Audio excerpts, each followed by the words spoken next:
पंचकोशी साधना में अन्नमय कोश की चर्चा हो रही है। अन्नमय कोश को साधने के लिए जिन साधनाओं की आवश्यकता है उनमें सर्वप्रथम है उपवास। आज इसी उपवास के बारे में विस्तार से चर्चा करेंगे।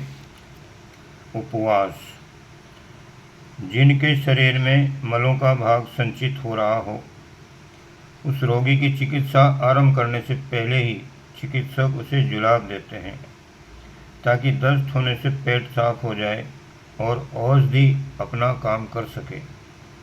यदि चिर संचित मल के ढेर की सफाई न की जाए तो औषधि भी उस मल के ढेर में मिलकर प्रभावहीन हो जाएगी।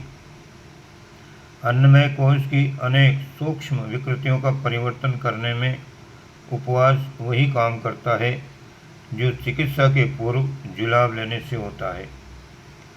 मोटे रूप से उपवास के लाभों से सभी परिचित हैं। पेट में रुका हुआ अपच पच जाता है। विश्राम से पाचन अंग नवचेतना के साथ दूना काम करते हैं। आमाशय में भरे हुए अपके अन्न से जो विष उत्पन्न होता है वो नहीं बनता। आहार की बचत से आर्थिक लाभ होता है। ये उपवास के लाभ ऐसे हैं जो हर किसी को मालूम है। डॉक्टरों का ये भी निष्कर्ष प्रसिद्ध है कि कम खाने से दीर्घजीवी होते हैं। जो बहुत खाते हैं पेट को ठूस ठूस कर भरते हैं, कभी पेट को चैन नहीं लेने देते, एक दिन को भी उसे छुट्टी नहीं देते। वे अपनी जीवनी संपत्ति को जल्दी ही समाप्त कर लेते हैं और स्थिर आयु की अपेक्षा बहुत जल्दी उन्हें दुनिया से बिस्तर बांधना पड़ता है। आज के राष्ट्रीय अन्न संकट में तो उपवास देशभक्ति भी है। यदि लोग सप्ताह में एक दिन उपवास कर लेंगे तो विदेशों से करोड़ों रुपए का अन्न मंगाना पड़े और अन्न सस्ता होने के साथ साथ अन्य चीज़ें भी सस्ती हो जाए। गीता में विषया निवर्तन्ते निर्हारस्य देहिनः श्लोक में बताया है कि उपवास से विषय विकारों की निवृत्ति होती है। मन का विषय विकारों से रहित होना एक बहुत बड़ा मानसिक लाभ है। उसे ध्यान में रखते हुए प्रत्येक भारतीय धर्म में प्रत्येक शुभ कार्य के साथ उपवास को जोड़ दिया है। कन्यादान के दिन माता पिता उपवास रखते हैं। अनुष्ठान के दिन यजमान तथा आचार्य उपवास रखते हैं। नव दुर्गा के 9 दिन कितने स्त्री पुरुष पूर्ण या आंशिक उपवास रखते हैं। ब्राह्मण भोजन कराने से पूर्व उस दिन घर वाले भोजन नहीं करते। स्त्रियां अपने पति तथा सास ससुर आदि पूज्यों को भोजन कराए बिना भोजन नहीं करती। ये आंशिक उपवास भी चित्त शुद्धि की दृष्टि से बड़े उपयोगी होते हैं। स्वाध्याय की दृष्टि से उपवास का असाधारण महत्व है। रोगियों के लिए तो इसे जीवन मूरी ही कहते हैं। चिकित्सा शास्त्र का रोगियों को एक देवी उपदेश है कि बीमारी को भूखा मारो। संक्रामक, कष्ट साध्य एवं खतरनाक रोगों में भूख भी एक चिकित्सा का अंग है। मोती जरा, निमोनिया, विसूचिका, प्लेग, सन्निपात, टाइफाइड जैसे रोगों में कोई भी चिकित्सक उपवास कराए बिना रोग को आसानी से अच्छा नहीं कर पाता। प्राकृतिक चिकित्सा विज्ञान में तो समस्त रोगों में पूर्ण या आंशिक उपवास को ही प्रधान उपचार माना गया है। इस तथ्य को हमारे ऋषियों ने भली प्रकार समझा था। उन्होंने हर महीने कई उपवासों का धार्मिक महत्व स्थापित किया था। अन्नमय कोश की शुद्धि के लिए उपवास की विशेष आवश्यकता है। शरीर में कई जाति की उपत्तिकाएँ देखी जाती हैं जिन्हें शरीर शास्त्री नाड़ी गुच्छक कहते हैं। देखा गया है कि कई स्थानों पर ज्ञान तंतुओं जैसी बहुत पतली नाड़ियाँ आपस में चिपकी होती हैं।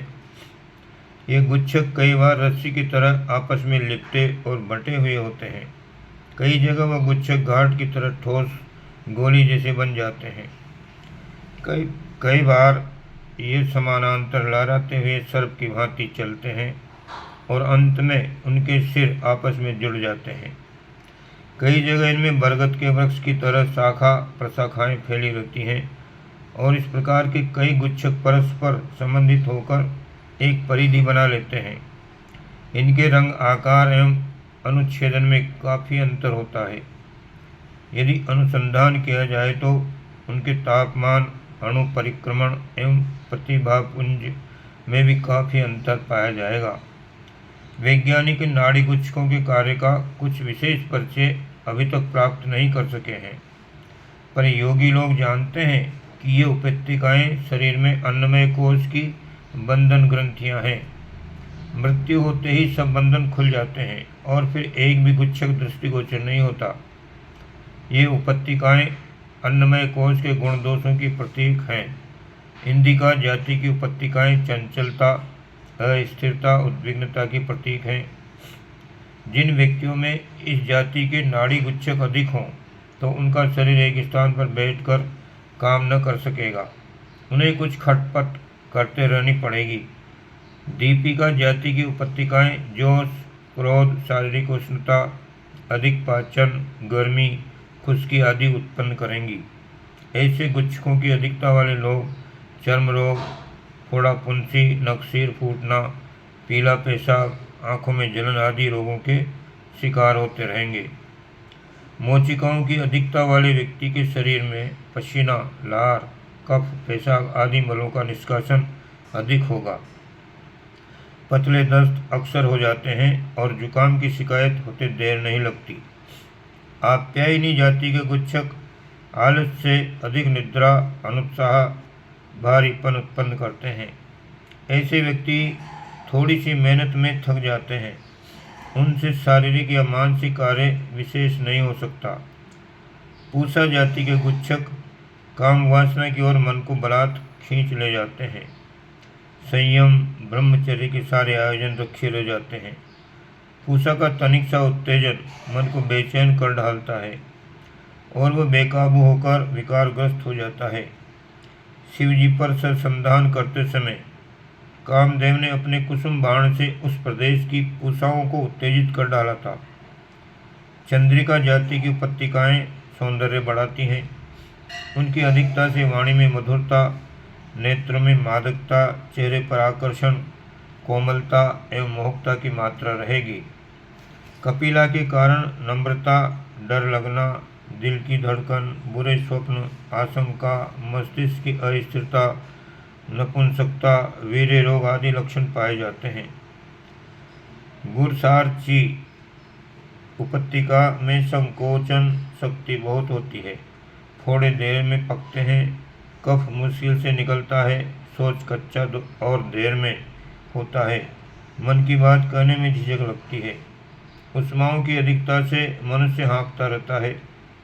जाड़े में भी गर्मी लगती है, क्रोध आते देर नहीं लगती, जल्दबाजी बहुत होती है, रक्त की गति, श्वास प्रश्वास में तीव्रता रहती है। अमाया वर्ण के गुच्छक दृढ़ता, मजबूती, कठोरता, गंभीरता, हठधर्मी के प्रतीक होते हैं। इस प्रकार के शरीरों पर बाहरी उपचारों का कुछ असर नहीं होता, कोई दवा काम नहीं करती। ये स्वेच्छापूर्वक रोगी या रोग मुक्त होती हैं। उन्हें कोई कुपथ्य रोगी नहीं कर पाता, परंतु जब गिरते हैं तो संयम नियम का पालन भी कुछ काम नहीं आता। चिकित्सक लोगों के उपचार अनेक बार असफल होते रहते हैं। कारण कि उपत्यकाओं के अस्तित्व के कारण शरीर की सूक्ष्म स्थिति कुछ ऐसी हो जाती है कि चिकित्सा कुछ विशेष काम नहीं करती। उद्गीत उपत्यकाओं की अभिवृद्धि से संतान होना बंद हो जाता है। जिस पुरुष स्त्री में अधिक होंगी वह पूर्ण स्वस्थ होते हुए भी संतान उत्पादन के अयोग्य हो जाएगा। स्त्री पुरुष में से अशिता की अधिकता जिनमें होगी वही अपने लिंग की संतान उत्पन्न करने में विशेष सफल रहेगा। अशिता से संपन्न नारी को कन्याएं और पुरुष को पुत्र उत्पन्न करने में सफलता मिलती है। जोड़े में से जिसमें अशिता की अधिकता होगी उसकी शक्ति जीतेगी। युक्त हिंसा जाति के गुच्छक क्रूरता, दुष्टता पर पीड़न की प्रेरणा देते हैं। ऐसे व्यक्तियों को चोरी, जुआ, व्यभिचार, ठगी आदि करने में बड़ा रस आता है। आवश्यक धन संपत्ति होते हुए भी उनका अनुचित मार्ग अपनाने का मन चलता रहता है। कोई विशेष कारण न होते हुए भी दूसरों के प्रति ईर्ष्या, द्वेष और आक्रमण का आचरण करते हैं। ऐसे लोग मांसाहार, मद्यपान, शिकार खेलना, मारपीट करना या लड़ाई झगड़े को और पंच बनाने को बहुत पसंद करते हैं। हिंस्रा उपत्यकाओं की अधिकता वाला मनुष्य सदा ऐसे काम करने में रस लेगा जो अशांति उत्पन्न करते हों। ऐसे लोग अपना सिर फोड़ लेने, आत्महत्या करने, अपने बच्चों को बेतरफ पीटने और कुकृत्य करते देखे जाते हैं। उपरोक्त पंक्तियों में कुछ थोड़ी सी उपत्यकाओं का वर्णन किया गया है। इनकी 96 जातियाँ जानी जा सकी हैं। संभव है ये इससे भी अधिक होती हों। ये ग्रंथियाँ ऐसी हैं जो शारीरिक स्थिति को इच्छानुकूल रखने में बाधक होती हैं। मनुष्य चाहता है कि मैं अपने शरीर को ऐसा बनाऊं। वो उसके लिए कुछ उपाय भी करता है, पर कई बार वे उपाय सफल नहीं होते। कारण यह है कि ये उपत्यकाएं भीतर ही भीतर शरीर में ऐसी विलक्षण क्रिया प्रेरणा उत्पन्न करती हैं जो बाहरी प्रयत्नों को सफल नहीं होने देती, और मनुष्य अपने को बार बार असफल एवं असहाय अनुभव करता है। अन्नमय कोश को शरीर से बांधने वाली ये उपत्यकाएं शारीरिक एवं मानसिक अकर्मों से उलझकर विकृत होती हैं तथा सत्कर्मों से सुव्यवस्थित रहती हैं। बुरा आचरण तो खाई खोदने जैसा है और शरीर को उस खाई में गिराकर रोग शोक आदि की पीड़ा सहनी पड़ती है। इन उलझनों को सुलझाने के लिए आहार विहार का संयम एवं सात्विक रखना, दिनचर्या ठीक रखना, प्रकृति के आदेशों पर चलना आवश्यक है। साथ में कुछ ऐसे ही विशेष यौगिक उपाय भी हैं जो उन आंतरिक विकारों पर काबू पा सकते हैं जिनको कि केवल बाहरी उपचारों से सुधारना कठिन है। उपवास का उपत्यकाओं के संशोधन, परिमार्जन और संतुलन से बड़ा संबंध है। योग साधना में उपवास का एक विस्तृत विज्ञान है। अमुक अवसर पर, अमुक मास में, अमुक मुहूर्त में अमुक प्रकार से उपवास करने का अमुक फल होता है। ऐसे आदेश शास्त्रों में जगह जगह पर मिलते हैं। ऋतुओं के अनुसार शरीर की 6 अग्नियाँ न्यूनाधिक होती रहती हैं। उष्मा, बहुव्रज, हुआदी, रोहिता, आत्पता, व्याति, ये 6 शरीरगत अग्नियाँ ग्रीष्म से लेकर बसंत तक 6 ऋतुओं में क्रियाशील रहती हैं। इनमें से प्रत्येक के गुण अलग अलग हैं। नंबर 1, उत्तरायण दक्षिणायन की गोलार्ध स्थिति। दूसरा, चंद्रमा की घटती बढ़ती कलाएँ। तीसरा, नक्षत्रों का भूमि पर आने वाला प्रभाव। चौथा, सूर्य की अंश किरणों का मार्ग। इन चारों बातों का शरीरगत ऋतु अग्नियों के साथ संबंध होने से क्या परिणाम होता है, इसका ध्यान रखते हुए ऋतुओं ने ऐसे पुण्य पर्व निश्चित किए हैं, ऋषियों ने ऐसे पुण्य पर्व निश्चित किए हैं जिनमें अमुक विधि से उपवास किया जाए तो उसका अमुक परिणाम हो सकता है। कार्तिक कृष्णा चौथ, जिसे करवा चौथ कहते हैं, उस दिन का उपवास दाम्पत्य प्रेम बढ़ाने वाला होता है, क्योंकि उस दिन की गोलार्ध स्थिति, चंद्र कलाएँ, नक्षत्र प्रभाव एवं सूर्य मार्ग का सम्मिश्रण परिणाम शरीरगत अग्नि के साथ समन्वित होकर शरीर एवं मन की स्थिति का ऐसा उपयुक्त बना देता है जो दाम्पत्य सुख को सुदृढ़ और चिरस्थायी बनाने में बड़ा सहायक होता है। इसी प्रकार के अन्य व्रत उपवास हैं जो अनेक इच्छाओं और आवश्यकताओं को पूरा करने में तथा बहुत से अनिष्टों को टालने में उपयोगी सिद्ध होते हैं। उपवासों के 5 भेद होते हैं। पहला है पाचक, दूसरा शोधक, तीसरा सामक, चौथा आनक, 5वां पावक। पाचक उपवास वे हैं जो पेट के अपच, अजीर्ण, कोष्ठबद्धता को पचाते हैं। शोधक उपवास वे हैं जो रोगों को भूखा मार डालने के लिए किए जाते हैं। इन्हें लंघन भी कहते हैं। सामक वे हैं जो कुविचारों, मानसिक विकारों, दुष्प्रवृत्तियों एवं विकृत उपत्यकाओं का शमन करते हैं। आनक उपवास वे हैं जो किसी विशेष प्रयोजन के लिए देवी शक्ति को अपनी ओर आकर्षित करने के लिए किए जाते हैं। और पावक उपवास वह हैं जो पापों के प्रायश्चित के लिए होते हैं। आत्मिक और मानसिक स्थिति के अनुरूप कौन सा उपवास उपयुक्त होगा और उसके क्या नियम उपनियम होने चाहिए, इसका निर्णय करने के लिए सूक्ष्म विवेचन की आवश्यकता है। साधक का अन्नमय कोश किस स्थिति में है, उसकी कौन सी उपत्तिकाएँ विकृत हो रही हैं, किस उत्तेजित संस्थान को शांत करने एवं किस मर्म स्थल को सतेज करने की आवश्यकता है, ये देखकर निर्णय किया जाना चाहिए कि कौन व्यक्ति किस प्रकार का उपवास करे। पाचक उपवास में तब तक भोजन छोड़ देना चाहिए जब तक कि कड़ाके की भूख न लगे। एक बार का, एक दिन का या 2 दिन का आहार छोड़ देने से आमतौर पर कब्ज पक जाता है। पाचक उपवास में सहायता देने के लिए नींबू का रस, जल एवं किसी पाचक औषधि का सेवन किया जा सकता है। शोधक उपवासों के साथ विश्राम आवश्यक है। ये लगातार तब तक चलते हैं जब तक रोगी खतरनाक स्थिति को पार न कर ले। उठाकर ठंडा किया हुआ पानी ही ऐसे उपवासों में एकमात्र अवलंबन होता है। शामक उपवास दूध, छाछ, फलों का रस आदि पतले रसीले हल्के पदार्थों के आधार पर चलते हैं। इन उपवासों में स्वाध्याय, आत्मचिंतन, एकांत सेवन, मौन, जप, ध्यान, पूजा, प्रार्थना आदि आत्मशुद्धि के उपचार भी साथ में चलते रहने चाहिए। आनस उपवास वह हैं जिनमें सूर्य की किरणों द्वारा अभिष्ट देवी शक्ति का आह्वान करना चाहिए। सूर्य की सप्तवर्ण किरणों में राहु केतु को छोड़कर अन्य 7 ग्रहों की रश्मियाँ सम्मिलित होती हैं। सूर्य में तेजस्विता, उष्णता, पित्त प्रकृति प्रधान है। चंद्रमा शीतल, शांतिदायक, उज्ज्वल, कीर्तिकारक, मंगल कठोर, बलवान, संहारक। बुध सौम्य, शिष्ट, कप प्रधान, सुंदर और आकर्षक। गुरु विद्या, बुद्धि, धन, सूक्ष्मदर्शिता, शासन, न्याय, राज्य का अधिष्ठाता। शुक्र वात प्रधान, चंचल, उत्पादक, कूटनीतिक। शनि स्थिरता, स्थूलता, सुख उपभोग, दृढ़ता, परिपुष्ट का प्रतीक है। जिस गुण की आवश्यकता हो उसके अनुरूप देवी तत्वों को आकर्षित करने के लिए सप्ताह में उसी दिन उपवास करना चाहिए। उन उपवासों में लघु आहार उन ग्रहों में समता रखने वाला होना चाहिए तथा उसी ग्रह के अनुरूप रंग की वस्तुएं, वस्त्र आदि का जहाँ तक संभव हो अधिक प्रयोग करना चाहिए। रविवार को श्वेत रंग और गाय के दूध, दही का आहार उचित है। सोमवार को पीला रंग और चावल का मांड उपयुक्त है। मंगल को लाल रंग, भैंस का दही या छाछ। बुध को नीले रंग और खट्टे मीठे फल। गुरु को नारंगी रंग वाले मीठे फल। शुक्र को हरा रंग, बकरी का दूध, दही, गुड़ का उपयोग ठीक रहता है।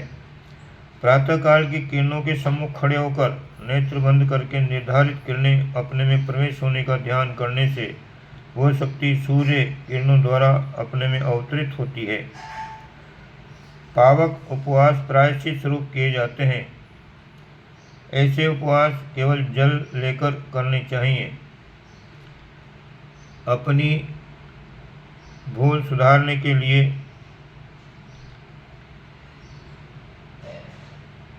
प्रभु से सच्चे हृदय से क्षमा याचना करते हुए भविष्य में वैसी भूल न करने का प्रण करना चाहिए। अपराध के लिए शारीरिक कष्ट साध्य तितिक्षा एवं शुभ कार्य के लिए इतना दान करना चाहिए जो पाप की व्यथा को पुण्य की शांति के बराबर कर सके। चंद्रायन व्रत, कृच्छ चंद्रायन आदि पावक व्रतों में गिने जाते हैं। प्रत्येक उपवास में ये बातें विशेष रूप से ध्यान रखते हैं। नंबर 1, उपवास के दिन जल बार बार पीना चाहिए, बिना प्यास के भी पीना चाहिए। दूसरा है, उपवास के दिन अधिक शारीरिक परिश्रम नहीं करना चाहिए। तीसरा है, उपवास के दिन निराहार न रहा जाए तो अल्प मात्रा में रसीले पदार्थ, दूध, फल आदि ले लेना चाहिए। मिठाई, हलवा आदि गरिष्ठ पदार्थ भर पेट खा लेने से उपवास का प्रयोजन सिद्ध नहीं हो सकता। नंबर 4, उपवास तोड़ने के बाद हल्का शीघ्र पचने वाला आहार कम मात्रा में लेना चाहिए। उपवास समाप्त होते ही अधिक मात्रा में भोजन कर लेना हानिकारक है। उपवास के दिन अधिकांश समय आत्मचिंतन, स्वाध्याय या उपासना में लगाना चाहिए। उपत्तिकाओं के शोधन, परिमार्जन और उपयोगीकरण के लिए उपवास किसी विज्ञ पथ प्रदर्शक की सलाह से करने चाहिए। साधारण उपवास जो कि प्रत्येक गायत्री उपासक के अनुकूल होता है रविवार के दिन होना चाहिए। उस दिन सातों ग्रहों की सम्मिलित शक्ति पृथ्वी पर आती है जो विविध प्रयोजनों के लिए उपयोगी होती है। रविवार को प्रातःकाल स्नान करके या संभव हो तो हाथ मुंह धोकर शुद्ध वस्त्रों में सूर्य के सम्मुख बैठना चाहिए और एक बार खुले नेत्र बंद कर लेने चाहिए। इस सूर्य के तेज पुंज रूपी समुद्र में हम स्नान कर रहे हैं, वो हमारे चारों ओर ओतप्रोत हो रहा है। ऐसा ध्यान करने से सविता की ब्रह्म रश्मियाँ अपने भीतर भर जाती हैं। बाहर से चेहरे पर धूप पड़ता और भीतर से ध्यान आकर्षण द्वारा उसकी सूक्ष्म रश्मियों को खींचना उपत्यकाओं को सुविकसित करने में बड़ा सहायक होता है। ये साधना 15 से 20 मिनट तक की जा सकती है। उस दिन सफ़ेद वर्ण की वस्तुओं का अधिक प्रयोग करना चाहिए। वस्त्र भी सफ़ेद हों। दोपहर के 12 बजे के बाद फलाहार करना चाहिए। जो लोग रह सकें वे निराहार रहें। जिन्हें कठिनाई हो वे फल दूध साग लेकर रहें। बालक वृद्ध गर्भिणी रोगी या कमज़ोर व्यक्ति चावल दलिया आदि दोपहर को दूध रात को ले सकते हैं। नमक एवं शक्कर इन दो स्वाद उत्पन्न करने वाली वस्तुओं को छोड़कर बिना स्वाद का भोजन भी एक प्रकार का उपवास ही हो जाता है। आरंभ में अस्वाद आहार के आंशिक उपवास से भी गायत्री साधक अपनी प्रवृत्ति को बढ़ा सकते हैं।